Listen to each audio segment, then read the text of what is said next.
निफ्टीला मारण्याचा प्रयत्न केला। एक अशी कंपनी जी 70 ते 80% ऑलरेडी क्रॅश झाली। कंपनीमध्ये नेमकं काय चालू आहे? आज त्या कंपनीचं ओव्हरऑल मार्केट कॅप जरी 100 कोटी असलं तर कंपनीचा सेल्स 300 कोटींचा आहे। तरी सुद्धा मार्केट कॅप एवढं कमी का? जवळपास 400 कोटीचं मार्केट कॅप असणारी कंपनी 100 कोटीला कशी येऊन घसरली आणि हे सगळं प्रकरण काय? पण त्याआधी चॅनलला सबस्क्राईब करून बेल आयकॉनला प्रेस करा, कारण अशाच इंटरेस्टिंग व्हिडिओज मी तुमच्यासाठी बनवत असतो।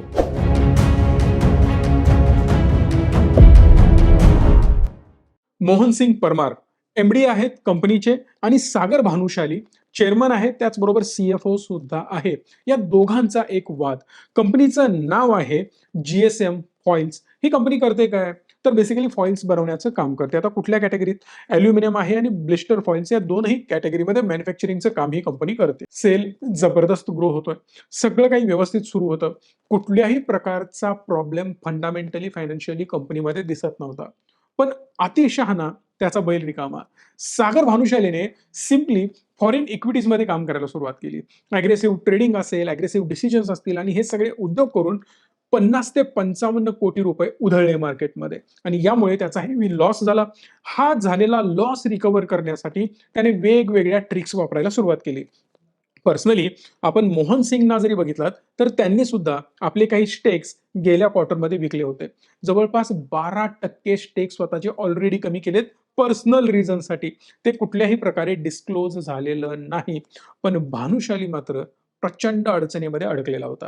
आता याचे आहेत ओव्हरऑल 32% स्टेक्स। हे स्टेक त्यांनी मोहन सिंगना विकण्याचं वचन देऊन टाकलं। मोहन सिंगना सांगितलं की माझ्याकडे 32% स्टेक्स आहेत, याच्या बदल्यात मला 32 करोड रुपये तू पे कर।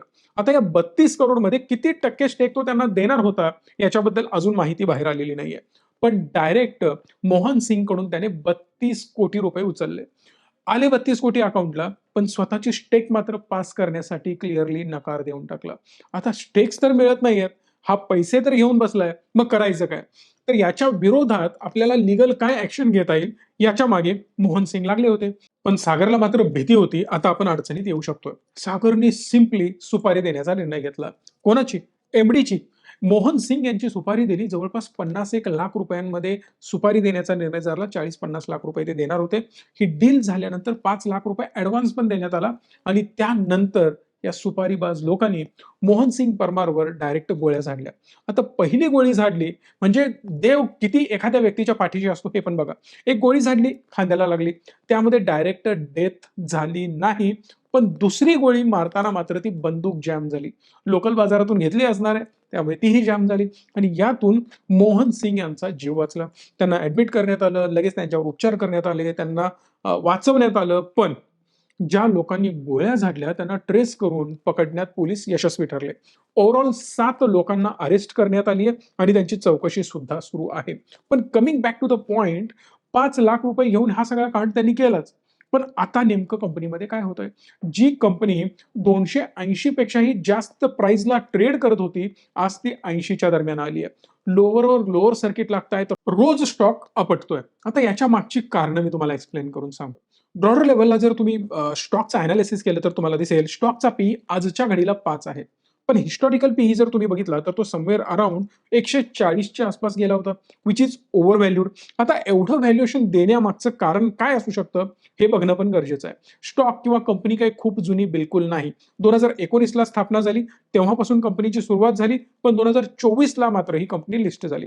जर तुम्ही क्वार्टरली रिझल्ट बघितले, मार्च 2024ला कंपनीने रिव्हेन्यू किंवा सेल्स जनरेट केला होता 13 कोटी रुपयांचा। हा वाढत 21, 31, 36, 45, 52, 58, 66, 81 आणि जून क्वार्टरमध्ये म्हणजेच लास्ट क्वार्टरमध्ये किंवा क्वार्टर 1 2026-27ला जवळपास 96 कोटी रुपयांचा नेट सेल्स कंपनीने केलाय। यामध्ये पहिल्या क्वार्टरमध्ये फॉर एक्झाम्पल 2024 मध्ये फक्त 26 लाख रुपयांचं नेट प्रॉफिट होतं, ते 2 वर्षातच 7.5 कोटीपेक्षाही जास्त येऊन पोहोचलंय। कन्सिस्टंटली ओव्हर परफॉर्म करत होती कंपनी आणि एवढ्या स्पीडनी ग्रोथ कंपनीची म्हणजे 2024ला इयरली सेल्स जर बघितला फक्त 27 कोटी होता आणि आता एट टू डेट किंवा एट टू मंथ तुम्ही म्हणू शकता डायरेक्ट 303 कोटीला जाऊन पोहोचलाय। एवढी जबरदस्त ग्रोथ, फक्त 24 कोटीचं तर नेट प्रॉफिट आहे आणि अशा कंपनीचं व्हॅल्युएशन 100 कोटीला येऊन पोहोचलंय. इंडस्ट्री पीई जर तुम्ही बघितला तर तुम्हाला 20च्या आसपास पाहायला मिळेल, पण आता स्टॉकचा पीई 5 बघायला मिळतोय. अशा केसमध्ये नेमकं काय होऊ शकतं? पुढे काय होणार याचा थोडासा मी तुम्हाला अंदाज देतो. बेसिकली ही केस जर पुढे अजून चांगल्या प्रकारे स्टँड आउट झाली आणि चांगल्या प्रकारे ॲडव्होकेटनी हे सगळं हँडल केलं आणि मोहन सिंग कुठल्याही प्रकारे यामध्ये गिल्टी नसतील. आता प्रकरण लक्षात घ्या, जर दोन्हीही बाजूने प्रॉब्लेम असतील तर कंपनी अडचणीत येऊ शकते. कारण ओव्हरऑल मॅनेज करणारं मॅनेजमेंटच अडचणीत आलंय, तर कंपनी सुद्धा खूप मोठ्या अडचणीत येऊ शकते. दुसऱ्या केसमध्ये काय असू शकतं, तर Mohan Singh is a good person, but Sagar भानुशालीने काहीतरी गोंधळ केला असेल आणि जे काही त्यांनी केलंय तोच या सगळ्यामागे गिल्टी एकटाच असेल. पण हमला करण्यामागे ऑब्व्हियसली एकटाच गिल्टी असणार आहे. मोहन सिंगचा तर यामागे काही हात नसणार आहे. पण याच्या मागे काही जर ऑदर कॉन्स्पिरसी थेरीज असतील, काही इलिगल ऍक्टिव्हिटी, फंड राउटिंग, ईडीच्या रडारवर जर हे लोक आले, इन्कम टॅक्सच्या रडारवर आले, काही चुकीच्या पद्धतीनं इनव्हॉइसेस, सेल्स चुकीच्या पद्धतीने जर यांनी जनरेट केला असेल, तर या सगळ्याचा प्रॉब्लेम डेफिनेटली होऊ शकतो. मग अशा केसमध्ये कंपनी खूप मोठ्याच अडचणीत येऊ शकते.